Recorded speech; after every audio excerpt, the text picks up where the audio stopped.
let's just say it. I mean, I think that she's really pissed that I started getting friendly with Teresa, but I think it all boils down to loyalty. And I think that's why this show has devolved into teams. I mean, it's nice. Going with the weird fabulous. That's my opinion. Jersey is back. Thank God. We have been dying for our housewives. It was a long break between the end of filming and airing. It was way too long, and we are loving this season. But we haven't talked to you in a while, Jackie. So give me an update on life. How are the kids? How are Evan? How's everything? Life is fabulous. I've got 4 teenagers, so that's fun. But it's I can't complain. Evan's fantastic. I feel healthy and strong. All my kids are healthy and strong. That's really all you can ask for, right? So, Yeah. And summer, it's, I love the summer. There's no school. Things get much easier. So right now we're jetting back and forth from the Hamptons. I can't complain. Life is beautiful. Amazing. So watching this season back so far, what are your thoughts? So far, it's hard, honestly, to watch such a strong friendship disappear. But the truth is that there were problems before the season even started filming. So I can't say that I'm entirely surprised that it took a downturn. Yeah. But I think, it's hard watching, it's a mixed season for me because it is hard watching that friendship, go down the tubes. But I also know what's coming. I know that they showcase my book. I know I'm so proud of myself, and I'm so proud of this book. And I'm excited also for people to see, the evolution of my friendship with Teresa, because I know a lot of people have a lot of conspiracy theories about it and they don't understand it. So, there's a lot that's hard for me to watch, and there's a lot that I'm excited about people watching. I think that's a really important point. Like, we have yet to see exactly how you guys have come full circle. It's like all of a sudden you're pretty cool and together. It doesn't make sense to people yet. Right. I think part of why it doesn't make sense is because there was at Jen Fessler's birthday party. I mean, there was just so much to fit into that episode. Teresa and we spoke for a few minutes at that episode, and it was probably the first time we spoke in, a very, very long time. We never spoke off camera, and it was pleasant. And I think both of us left there being like, okay, that was actually really nice. And so I think that, and at Jen's doggy party, we spoke again. And so I think that certain people didn't understand because they didn't really get to see those interactions. But that's what started it. It was a very gentle ease in where we were both like, okay, that's nice. And we kind of like each other. And, it's hard without seeing everything to understand it. But I'm excited for people to get context on it, because I get that right now people don't understand it. Right. You mentioned your book. Congratulations. I know it's been a huge success and it's done really, really well, which is so amazing.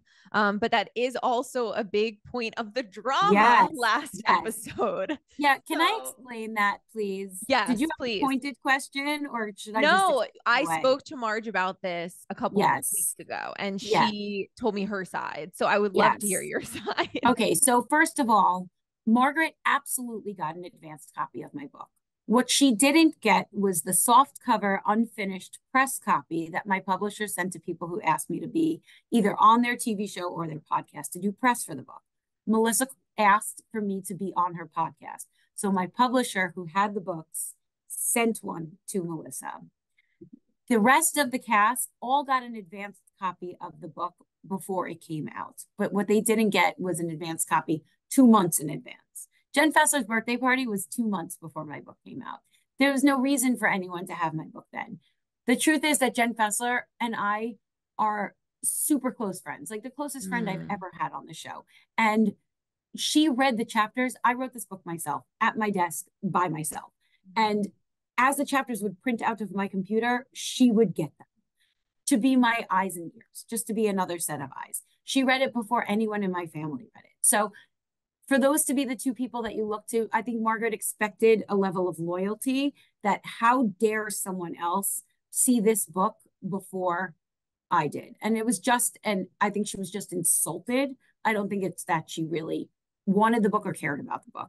The other piece of that is that I know that she said to you that she championed my book, which I don't know what in the hell that means. I've always wanted to write a book. But she had absolutely no part in this book at all. I wrote this book myself. My book agent, I sent her my proposal. We worked on it, sent it to a publisher. Like nobody else had a hand in this book except for me. So to anyone to take that hard work and that success away from me really bothers me. Yes, you were a good friend to me throughout my sickness and you definitely encouraged my recovery, but you cannot take credit for any part of this book. You had no part in this book. Do you think there's more to her being upset with you other than this book? Because I feel like she did also say to me, Jackie's an amazing writer. I wouldn't take that away from her. She wrote this. She did say like she wrote this book. She did a great job, yada, yada, yada. But it felt like she's really mad you didn't send her a copy. So I'm wondering, do you think this also has to do with Teresa? I think it had to do with, yes, I think it's all comes down to loyalty. I think that Margaret expects a degree of loyalty from her friends that is just, I found to be too much. I am a very loyal friend. I have very, very strong female friendships in my life. Very strong. Got it. But I am not, I mean, listen, you can see, let's just say it. I mean, I think that she's really pissed that I started getting friendly with Teresa. And I think that she was looking for a lot of other excuses. And I think the book was one of them. But I think it all boils down to loyalty. And I think that's why this show has devolved into teams, is because she basically made it clear that if you are going to be my friend, you are not to film with or speak to those other people.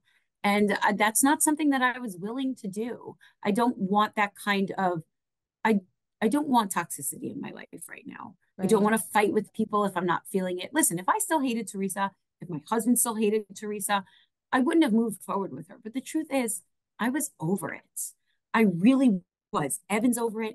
I'm over it. What is the point in not moving forward? That's what these shows should be about. Resolution, getting over it, building new friendships, seeing where things go. I cannot understand the amount of hate I got from her for just moving forward with my life. You mentioned that Margaret demands like a certain amount of loyalty. A lot of people would say that Teresa does too. Do you feel that it's the same way with Teresa, or she's less like, you can't talk to people that I don't talk? No, I think you could see that on the show. Yeah. And Teresa was like, go, be friends, do whatever you want to do. I mean, I have remained very close friends with Teresa. Yeah. And I mean, filming's been over for a long time. We still speak on the phone multiple times a week. We go to lunch. We could celebrate each other's birthdays. She has never once said to me, you're not talking to this one, right?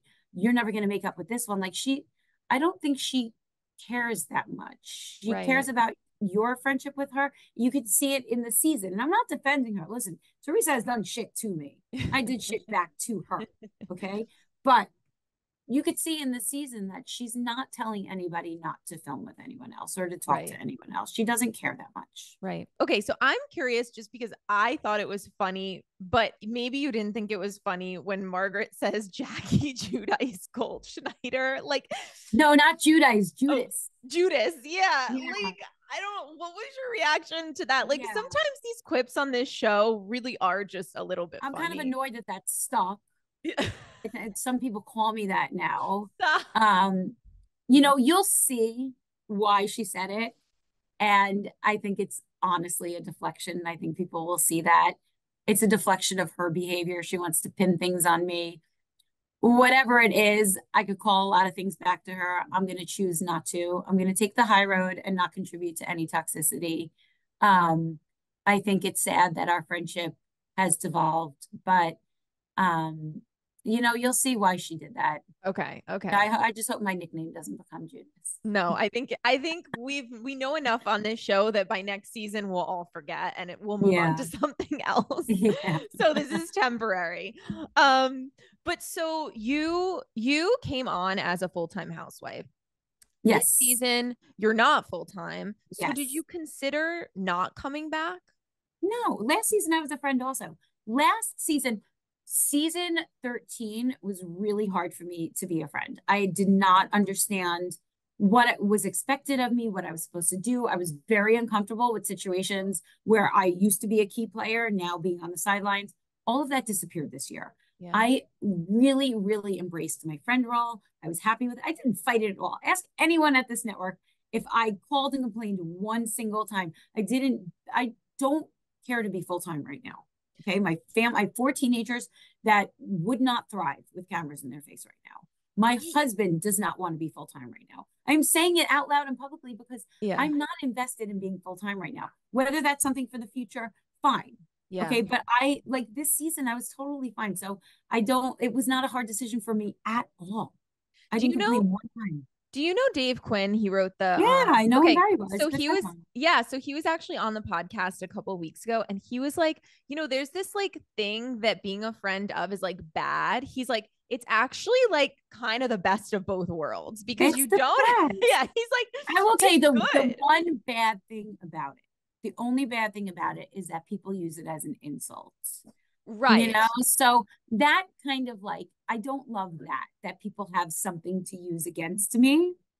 But I mean, at the end of the day, like I have a beautiful job that, is fun and gives me great opportunities and opens doors. I cannot complain about that. I can't. Yeah. I mean, you have the last laugh if you enjoy your life. So and the truth is that full-time, part-time, what the real difference to me is that you don't get to see the rest of your life. You don't get a personal storyline. Right. But I mean, you'd be hard pressed to say I don't have a personal storyline this season with my book. My book takes a real front seat in upcoming episodes. So if my recovery journey doesn't give me a storyline, then you're watching a different show than I am. I know you've talked about this a lot, but now that you're saying we're going to see more of the book, your book obviously does cover your struggle with an eating disorder. Mm-hmm. So a lot of the ladies have been really open about using weight loss drugs. Oh yeah.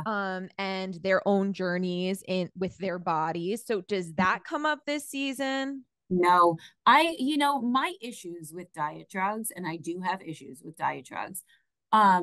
I have issues with people taking them who don't medically need them, but it's in the macro. It's not in the micro, right? So I'm never going to tell a single person, you shouldn't be on these drugs. That's bad. You're doing a bad thing. To each their own. I don't know what's going on in anyone else's health journey, right? But I do think that there is a real problem with people who don't need these drugs using them. And it was very uncomfortable at times for me to reconcile gaining weight while everyone around me was losing weight, especially with the messaging around it, where they'd walk in and everyone would be like, oh my God, you're so skinny, you look fantastic. And they would be like, well, I just gained 3 pounds, So it was hard. It threw me a curveball. It was hard, but I'm never going to judge any specific individual for doing it. My problems are on a much wider scale than that. Okay. I get that. There was an alleged fight between Jen, Aydin, and Danielle. Everyone is kind of anticipating what exactly went down between them. Were you there? And what is your... Yeah, there were 2 of them. Which one are you talking about? The one that made them really the one that really made the headlines. Yes, that was the one. Yes. Something really bad happened. So whose side are you on with this? Were you there when all of it went down? I'm never on the side of violence. I think that it's a shame when things get to that point. I'm on, and this is not because she's my friend, I am on Jenna Aydin's side because I think that Danielle took things really too far. And once it gets past a certain point, it doesn't belong on a TV show. It doesn't. It's just the behavior is too trashy. Okay. Yeah. I think there's a way to have a big fight without it becoming something that crosses a line. Yeah. I mean, I always say I love my Housewives. I do not like when the fighting gets too dirty because then it's it gets too dark. You know what I mean? Yeah. I like when you guys kind of have fun. That's what we like. Yes, that's what I wanted. That's why I came in this season and I was like, let's have fun. I can only do my part, right, Emily? I can only say that I'm open to friendships with everybody. Right. I want to have a good time. I love the petty fighting. I'll tell you, my favorite fight of all the fights that I've been in since my 6 years on this show, my favorite fight was over whether my basketball party in the driveway was cheap because I served pizza. I think that's the perfect example of a petty fight. And we had a big old fight about it, and then we made up from it. It And was funny. Stupid, and it was great, and my kids were on it. Like, Yeah. I love that. But I think that some people in this cast take it too far. Yeah. Okay. So what else can you tease for us this season? Well, you are going to see what else happens between me and Margaret. And I will say that anybody who watches what happens and doesn't think I have a right to have ended that friendship, you're watching a different show than me, because she does something in an upcoming episode that I considered one of the worst things that you can do to a friend. And I'm excited for people to see my other friendships evolve. Yeah. I'm excited for people to see my book signing, and see my family. My kids have gotten, my boys are taller than me now. So Crazy. there's a lot that I'm excited for people to see. And I do still think that despite the cast being so divided, there are a lot of really good times coming up. Well, I can't wait. I'll be tuning in. I get my screener and I stop all my work and like watch Jersey every week. So, and Jackie, you look amazing. Like, I have to say, Thank you. It is like beautiful. Your really hair, you look amazing. Like, I feel so good. I am a different person than I used to be. I will tell you, I'm not just saying that for the show. I feel entirely different. I handle situations differently. I'm open to a lot more. And I just feel great. I feel my best ever.